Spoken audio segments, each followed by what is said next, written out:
So one thing we were talking about earlier, beginning of the show, was that how important it is to get passive income. You know, you and I, we have a lot of mutual friends. We're in Collective Genius together. And these guys are doing really well actively. As a matter of fact, the last 18 months is the best 18 months for most of our careers, which is crazy because, again, toilet paper crisis of 2020. You saved a few squares. It's good. I did save a few squares.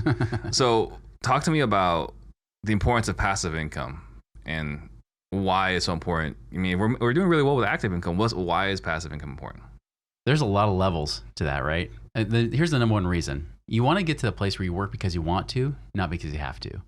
Because I remember even last year, the big crisis of 2020, right? A lot of wholesalers were like, crap, what if they shut it down in my state? What if I'm a non-essential business? Yeah. What are you going to do? Pennsylvania, Virginia. Yeah. Those guys are freaking out. Oh, yeah. There was a ton of guys in our mastermind group freaking out, and rightfully so, because if they hadn't prepared, if they hadn't built a portfolio of passive income outside of it, they should be screwed, should be freaking out, right? It's just not a good place to be. And I've learned that too, is that you never can rely 100% on active income, even if you're the entrepreneur, right? And I even see this in like network marketing. Like network marketing are probably the hardest people to get to for this because they believe that their company will always pay them. They earn their residual income. And I separate this, by the way. I say residual income is like business type of passive income, where passive income is more like real estate investment stuff, right? Money working for you versus, business systems. Well, they're like, I got the residual income to keep coming in. I'm like, yeah, but what if that company shuts down?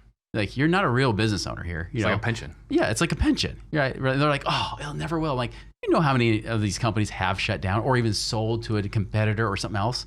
I had a father-in-law. Same thing happened to him. He actually got booted out of a big network marketing company that he'd made millions in. Wow. And they booted him out, just said, you know what? We don't want to deal with your stuff.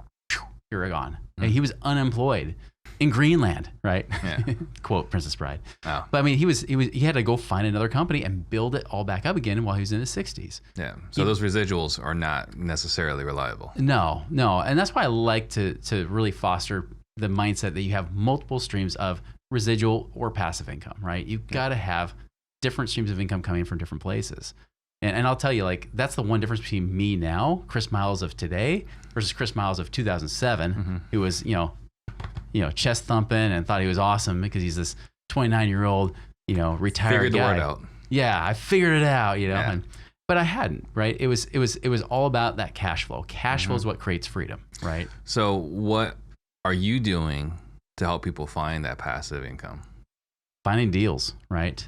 Everybody has their own unique way of doing it. I love real estate. I think that's one of the best places to go.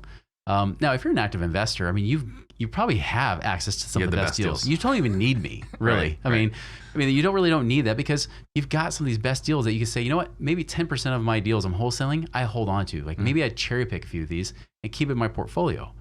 And that's not a bad thing. Like that could be amazing. There's syndications, there's different funds, there's so many deals. And I brought this up in our mastermind a few months back. When I did my presentation, I said, like, I didn't ask who was financially independent because I already knew that 80% of the room wasn't, right? Just from our context, But I said, like, guys, like, you understand that if you're looking for passive deals, I'm like, who in here actually has deals right now that you can, either turnkey operators, syndicators, fundraisers, whatever. And there were several hands that went up in the room. I'm like, here it is. It's right here in your own backyard, in your own group. Like, ask. You got to see it versus just being so hyper focused on that business that you forget about everything else. Yeah, it's actually kind of cool. Like, I think Casey Ryan, right, in our group. Yeah. He's bought like 100 deals from Brian and Alex Moses in our group. Yeah. So, I mean, maybe he's the one that took your advice to heart. I don't know, but it's kind of cool to witness. Yeah.